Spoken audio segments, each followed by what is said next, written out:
Welcome to The Explainer. Today, we're diving into a pretty huge shift in global alliances, a real geopolitical pivot that's being driven by some intense economic pressure. Okay, so let's get right into it. On the face of it, this move seems, well, kind of wild, right? I mean, for years, the relationship between India and China has been defined by hostility. We're talking serious mistrust and even deadly clashes. So, what on earth just changed? Right. So to really get what's going on, you've got to understand just how bad things got between these two giants. And I mean really bad. The relationship wasn't just chilly, it was deep frozen. And what's just incredible here is the sheer speed of this reversal. Think about it. After the deadly Galwan Valley clashes in 2020, diplomatic ties were basically put on ice. India cracked down hard on Chinese companies. But now, look at this. All of a sudden, we've got high-level talks, direct flights are restarting, and Prime Minister Modi himself is planning a visit to China for the first time in 7 years. This isn't some slow, cautious melt. This is a rapid thaw, and it signals a massive strategic recalibration. So what could possibly cause such a dramatic U-turn from New Delhi? Well, the answer, believe it or not, isn't found in Beijing. It starts in Washington, D.C. Yep. It turns out that getting squeezed hard by one superpower can, funnily enough, push you right toward another. 50%. Just let that number sink in for a second. That is the massive new tariff rate the Trump administration is slapping on a whole range of Indian goods.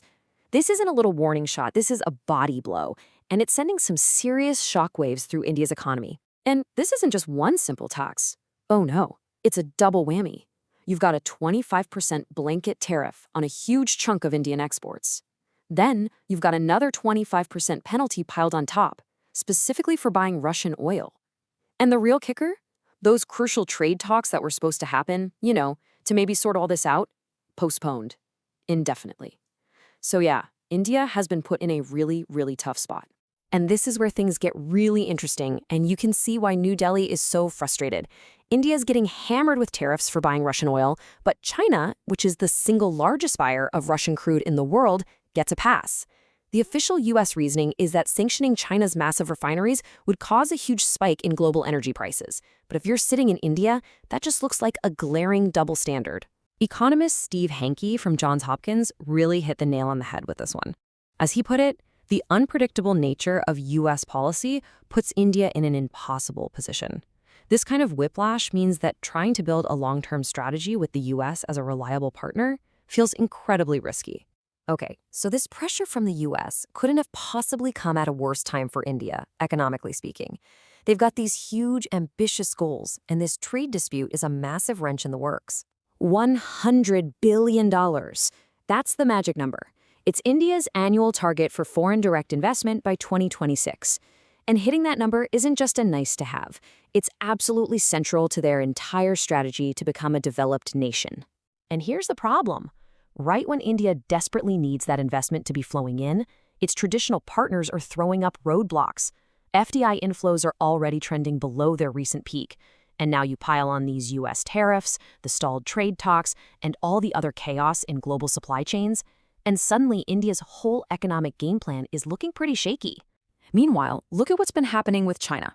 Even when the two countries were politically at odds, the trade just kept flowing, and mostly in one direction. Imports from China have surged to over $113 billion. But India's exports to China, they've fallen off a cliff. You just can't ignore a massive and growing trade imbalance like that. It's an economic reality New Delhi has to deal with. So what do you do when you're getting squeezed by the West and you've got this huge, unavoidable economic partner in the East? Well, India is making a very calculated pivot. Now, let's be clear. This isn't about becoming best friends with China.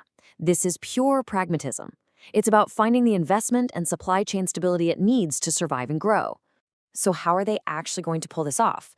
It's a really delicate dance. First, they're going to relax the investment rules for Chinese companies, but only in what they call non-sensitive sectors. Think consumer products, renewable energy, that kind of thing. Second, and this is crucial, they're keeping the guardrails way, way up on anything that's actually sensitive, like telecom, defense, and digital infrastructure. Those are still big no-go zones. And third, they're going to speed up the approval process. But, and this is a big but, they're not going back to just rubber stamping everything. It's a very careful attempt to get the Chinese money they need without giving away the keys to the kingdom. And all of this brings us right to the heart of the matter. the core challenge at the center of this entire geopolitical shift. India is walking a tightrope. It all boils down to this one question, which really gets to the heart of India's dilemma. They want to use Chinese capital to fuel their own growth, but can they do it without becoming dangerously dependent on their main competitor? That's the billion-dollar question. So let's just lay it all out. India has this huge, ambitious goal: become a developed nation by 2047. To get there, it needs two things: tons of new investment and stable supply chains. The problem is, the US tariffs are the trigger that's forcing India to reevaluate everything. And that pressure is pushing them to look at their number one strategic rival, China, to provide both of those things. It's a high-stakes gamble, driven almost entirely by necessity. Ultimately, India's pivot is a powerful case study in modern diplomacy. It shows that in a world of trade wars and shifting alliances, nations are often forced to make choices based on pure pragmatism, not ideology. And it leaves us with a final thought. As the giants of the world compete, it's the choices made by the rising powers, the other nations trying to find their path, that will truly reshape the global order.